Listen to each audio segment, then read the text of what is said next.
Hello மக்களே, உங்கள் ஜோரோ gamer நம்ம தான். இன்றைக்கி நம்ம கில்ட் ஓப்பன் பண்ணியிருக்கோம் சரிங்களா கைஸ். இந்த வீடியோ பார்க்குறீங்க, லைக் பண்ணுங்கள், ஷேர் பண்ணுங்கள். நாங்கள் கில்ட் ஓப்பன் பண்ணியிருக்கோம் புதுசாக. இப்போ ஒரு 2 பேர் வந்திருக்காங்க சரிங்களா. இப்போ நீங்கள் கில்டை சேரணுன்னா ஒரு லெவல் ஒரு பிளாட்டினம்குள்ளே இருக்கணும் நீங்கள் சரிங்களா. டெய்லியும் ஒரு வாரத்தில் நீங்கள் இது பண்ணணும், ஏற்றணும் லெவலு. காமிக்கிறீங்க பாருங்கள். என்ன லெவலு?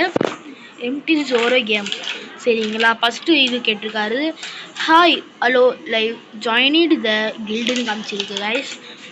இப்போ கில்டு இவன் சேர்ந்துருக்கான் சரிங்களா. இப்போ நம்ம அடுத்த இது போயிடுவோம் சரிங்களா. வீடியோ பார்த்துருக்கீங்க, லைக் பண்ணுங்கள், ஷேர் பண்ணுங்கள். இப்போ ஒன்று உங்களுக்கு காமிக்கிறேன். இது எப்படின்னா, இந்த பிங்க் டைமண்ட் தெரியுமா, அது எதுக்குன்னா நவம்பர் 18 இது ஆகுது, நிறையா கொடுப்பாங்க, கலெக்ஷன் அது நல்லா கொடுப்பாங்க. சரி, இந்த வீடியோ பார்க்குறீங்க, லைக் பண்ணுங்கள், ஷேர் பண்ணுங்கள், சப்ஸ்கிரைப் பண்ணுங்கள். Bye bye, take care, Zoro gamer.